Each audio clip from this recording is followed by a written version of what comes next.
دوسرے نمبر پہ میں خصوصاً جو حکمران ہیں ان کی ذمہ داری ہے کہ وہ اپنی جو مخالف جماعتیں ہیں ان کو ساتھ ملا کر، جس طرح انہوں نے بڑی محنت سے یہ ایک حکومت بنا لی ہے، تو ابھی بھی جو اپوزیشن کے اندر جماعتیں بیٹھی ہیں انہیں بھی ساتھ ملائیں اور دو کام کریں جو میں اکثر کہتا ہوں، ایک چارٹر آف ڈیموکریسی اور دوسرا چارٹر آف اکانومی لکھ لیں، میثاق جمہوریت اور میثاق معیشت۔ اس کا فائدہ یہ ہوگا کہ آندہ سے کوئی انفیئر مینز کے ذریعے دوسرے کی حکومت نہیں گرائے گا۔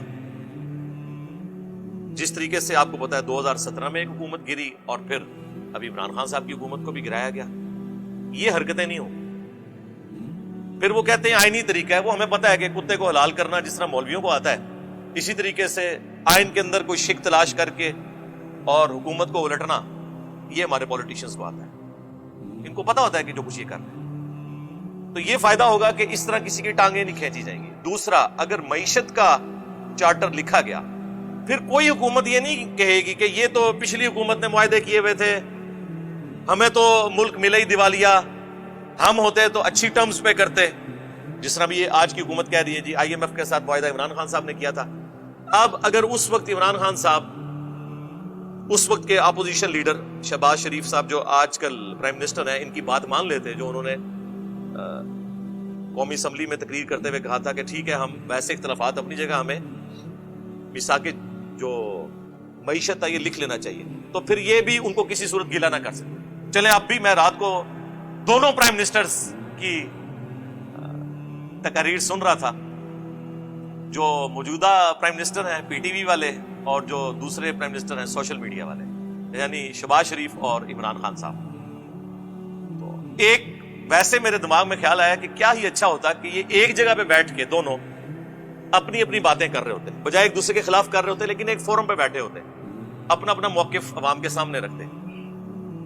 آپ امریکہ میں دیکھیں کتنے سخت قسم کے انتخاب میں جو حریف ہیں وہ سامنے آتے ہیں، لیکن جب الیکشن کے رزلٹس آتے ہیں وہ ایک دوسرے کو تسلیم کرتے ہیں بڑے اچھے طریقے سے۔ یہ ایک ٹرمپ کی مثال ہی تھوڑی سی عجیب ہے، ادروائز اوورآل امریکہ کی ہسٹری میں آپ کو کوئی اس قسم کی چیزیں، لیکن وہاں بھی ایسا نہیں ہوا کہ انہوں نے کوئی حکومت الٹ دی ہو۔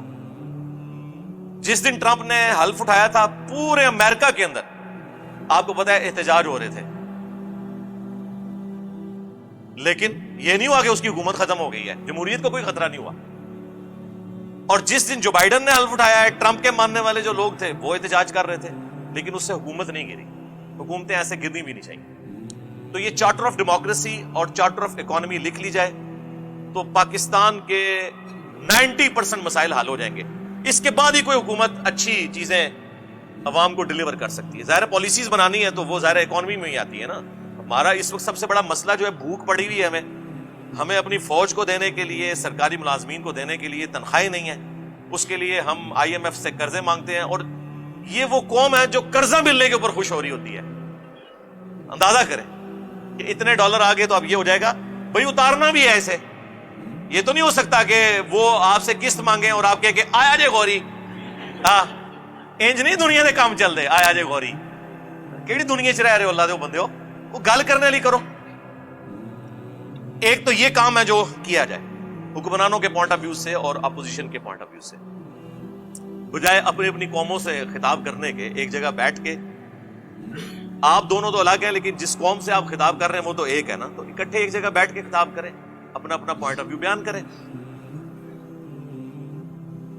اس وقت چاہے حکومت ہو چاہے اپوزیشن ہو، ان دونوں نے اپنے ساتھ وہ لوگ بٹھائے ہوئے ہیں کہ جن کو یہ ماضی میں خود گالیاں نکالتے رہے۔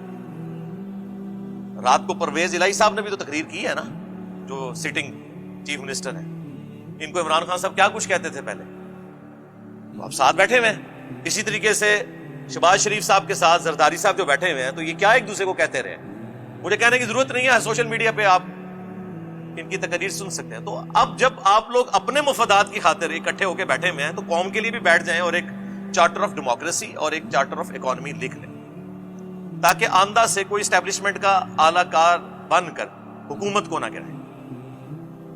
اس کے بعد میں جو ہمارے ریاستی ادارے ہیں، اور ظاہر ادارے تو خیر یہ ایک کوڈ ورڈ کے طور پہ استعمال ہوتا ہے. ادارے تو دو ہی ہیں, باقی تو بیچارے سارے مظلوم ہی ہیں. چاہے پولیس ہو, چاہے اٹامک انرجی کا ادارہ ہو, ادارے دو ہی ہیں پاکستان کے اندر, فوج اور عدلیہ. تو اس لیے میں نام لے کے کہوں گا کہ فوج اور عدلیہ, ان دونوں کو بھی اپنی حدود کراس نہیں کرنی چاہیے. اور یہ باتیں ہم اس وقت سے کر رہے ہیں کہ جب خود وہ جماعتیں جو آج بڑی اینٹی اسٹیبلشمنٹ بنی ہوئی ہیں ان کی گود میں بیٹھی ہوئی تھی. ہم اس وقت بھی کہتے تھے کہ اس کا رزلٹ بڑا غلط نکلے گا, اور وہ نکلا ہے, آپ کو پتا ہے.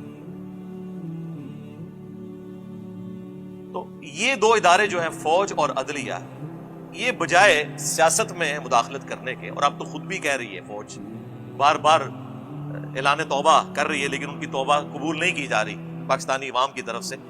اس وقت پاکستانی عوام میں کوئی بھی بندہ نہیں ہے, کوئی جماعت ایسی نہیں ہے جو دل سے فوج کے حق میں دو جملے بولنے کے لیے تیار ہو. یہ جو کچھ بول رہے ہیں اوپر اوپر سے بول رہے ہیں, یہ آپ کو بھی پتا ہے. کچھ عرصہ پہلے نون لیگ کا جو بیانیہ تھا, آج بھی ان کا وہی ہے. وہ تو اپنے مفادات کی خاطر ظاہر ایک انہوں نے لبادہ اوڑا ہوا ہے. اسی طریقے سے عمران خان صاحب نے بھی جو پچھلی حکومت میں لبادہ اوڑا ہوا تھا نا, وہ مفادات کی خاطر اوڑا ہوا تھا. ورنہ آج جو عمران خان صاحب باتیں کر رہے ہیں نا, عمران خان صاحب کا شروع سے یہی بیانیہ ہے. 2001-2 کی آپ ذرا تقریریں سنیں, جو مشرف صاحب کو لتاڑا کرتے تھے, جو کچھ انہوں نے اپنی کتاب میں لکھا, یہ تو لے آئے تھے کہ ساڈا بندہ ہے, لیکن انہوں نے دسیا تہاڈا بندہ نہیں, میں اللہ دا بندہ ہوں. ٹھیک ہے, تو اس کا نقصان ہی ہوا ہے نا. اور پھر دیکھیں کہ جب آپ سیاست میں مداخلت کرتے ہیں, چاہے فوج یا عدلیہ, آپ اپنے کام کوئی نہیں کر رہے ہوتے. پاکستان کا ایک ہی مسئلہ ہے کہ ہر کوئی دوسرے کا کام کر رہا ہے. ایک مسئلہ ہے. وہ ہمارے جو ایکس چیف جسٹس صاحب تھے, کبھی ہاسپٹل میں پہنچے ہوتے تھے, پھر انہوں نے کہا تھا میں نے ریٹائر ہو کے جو ہے وہ ڈیم فنڈ کے لیے جو ہے وہ خیمہ لگا لینا وہاں پہ, پوری قوم کو بڑ بنا کے چلے گئے. ابھی تک بینکوں کے باہر جو ہے نا ان کے وہ لگے ہوئے ہیں چندہ فنڈ کے بینرز. لیکن اس سے کوئی پوچھ لے کہ سر یہ بتائیں کہ اس وقت پینڈنگ کیسز کتنے ہیں, تو وہ آپ کے اوپر توہین عدالت لگا دیں گے. آپ کون ہوتے ہیں پوچھنے والے؟ بھائی ہم وہ ہوتے ہیں پوچھنے والے کہ ہمارے ٹیکسز سے آپ لوگوں کی عیاشیاں فلفل ہو رہی ہیں. آپ لوگ 12 15 لاکھ پینشن لے رہے ہیں اور لائف ٹائم سیکیورٹی لے رہے ہیں. تنخواہیں اور پریویلیجز تو چھوڑ دیں, ہم بھی پوچھنے والے ہیں. آپ ملازم ہیں, ہم کوئی غلام ہیں؟ ہاں آپ غلام ہیں پاکستانی عوام کے. میں سرکاری ملازمت الحمدللہ 19 گریڈ میں نے ریٹائرمنٹ لی ہے. میں آج بھی کہتا ہوں ہم پاکستانی عوام کے غلام ہیں. بلکہ میرے آفس میں جب کوئی کہتا تھا نا ملک و قوم کی خدمت کریں, میں نے کہا یہ کون سا یار تماشا لگایا ہوا ہے ملک و قوم کی خدمت. جی اٹامک انرجی والے ملک و قوم کی خدمت کر رہے ہیں, مفت کر رہے ہو, تنخواہیں لے رہے ہو, گاڑیاں لی ہوئی ہیں, ہاؤس رینٹ لے رہے ہو, لائف ٹائم پینشن لوگے. یہ کون سی ملک و قوم کی خدمت ہو رہی ہے؟ یہ اسی طرح کی خدمت ہے جس طرح علماء کہہ رہے ہیں ہم دین کا کام کر رہے ہیں. چندوں پہ خدمت کون سی ہے؟ تنخواہ لے رہے ہو, یہ کون سی بات ہوئی؟ تو یہ اپنے کام نہیں کرتے. جس طرح عدلیہ کی پالیٹکس میں انوالومنٹ کی وجہ سے پاکستان میں کروڑوں لوگ افیکٹنگ ہیں, کیسز کے فیصلے نہیں ہو رہے, بندے مر جاتے ہیں جیل میں, بعد میں 22 سال بعد پتا چلتا ہے بندہ بے قصور تھا. دادا کیس کرتا ہے اور پوتا اس گھر میں شفٹ ہوتا ہے, اور بعض اوقات وہ بھی نہیں ہوتا. میرے اپنے کچھ کیسز پینڈنگ پڑے ہوئے ہیں کئی سالوں سے, بڑی عدالتوں کے اندر, چھوٹی تو چھوڑ دیں آپ. دوسری طرف فوج بھی جب پالیٹکس میں مداخلت کرے گی, میں اکثر سوچتا ہوں کہ پاکستان کی جو پولیٹیکل سچویشن ہے, خصوصاً کچھ عرصے سے جو عمران خان صاحب کو نکالے جانے کے بعد بنی ہوئی ہے, میں سوچ رہا تھا کہ ہماری جو فوج کی قیادت ہے, جو بڑے ہیں, وہ شام کے وقت جب بیٹھتے ہوں گے تو وہ اپنے کاموں کو سوچ رہے ہوں گے یا یہ پالیٹکس کو ڈسکس کر رہے ہوں گے. آپ کا کیا خیال ہے ویسے بتائیں مجھے؟ ظاہر ہے ان کو یہ خطرہ ہوگا آج فلانے نے ساڑھے خلاف بیان دے دیتا, آج فلانا نے دے دیتا. ایسی صورتحال کے اندر جو اصل کام ہے فوج کا اور اداروں کا, وہ بیچارے کس حد تک کر سکیں گے؟ اور یہ بیچارے میں وہ خود ان کا اپنا بھی قصور ہے, میرے بیچارے کوئی نہیں رہے. تو اس وقت دل سے کوئی جماعت بھی ان کے لیے ایک جملہ ہمدردی کا بولنے کے لیے تیار نہیں ہے, الٹا خلاف کمپین چلا رہے ہیں. یہ بھی جو کچھ آپ کو پتا ہے وہ ہیلی کاپٹر میں کچھ فوجی شہید ہوئے اور کس طرح پھر کمپین سوشل میڈیا کے اوپر چلی. اور یہ تو وہ جو آپ کو نظر آ رہی ہے. آپ لوگوں سے پوچھیں, آپ ہوٹلوں پہ جا کے ٹیبل ٹاک کریں, آپ کو اندازہ ہوگا کہ میں نے تو اپنی زندگی کے اندر کبھی بھی اداروں کے لیے وہ نفرت نہیں دیکھی ہے جو اس وقت ہے. ایک پی ٹی آئی بچی ہوئی تھی نا جو دفاع کر رہی تھی, آج سب سے زیادہ ان کی زبانیں کھلی ہوئی ہیں فوج کے خلاف. رہ گئی نون لیگ, پیپلز پارٹی, JUIF. وہ اگر کوئی جملہ بولیں گے بھی تو بس جنہوں کہتے ہیں گونگلواں تو مٹی چاٹ دیں ہنستے, اندر سے وہ بھی خوش ہیں کہ ٹھیک ہو رہا ہے نا. ہاں, تو یہ ہے ملکوں کی تباہی کا آغاز کہ جب پاکستان کے ادارے پاکستان کی عوام کی نظر میں بے عزت ہو جائیں, بے توقیر ہو جائیں. آپ لوگ سمجھ رہے ہو شاید کسی کو وسوسہ آ جائے کہ ہم کوئی ان کے ایجنڈے کے اوپر بات کر رہے ہیں. نہیں میرے بھائی, ان کے ایجنڈے پہ بات کر رہے ہوں تو ہم مجرم عوام کو قرار دیں.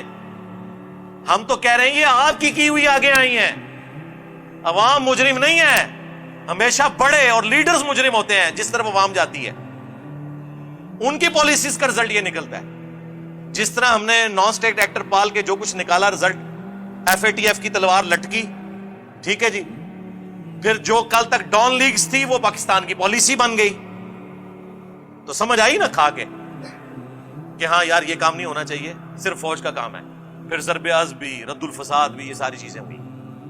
اور اب جو ہے وہ DGISPR کی آدھی پریس کانفرنس یہ ہوتی ہے کہ ہمارا سیاست سے کوئی تعلق نہیں, ہمارا سیاست سے کوئی تعلق نہیں. سرکار یہ روزانہ 100 دفعہ آپ تسبیح کھینچے نا, 100 دفعہ, ہاں, اور 100 سال تک کھینچتے رہے, پھر بھی اس قوم کو یقین نہیں آنا جب تک پریکٹیکلی آپ اس کو امپلیمنٹ کر کے نہیں بتائیں گے. یہ ذہن میں رکھیے گا.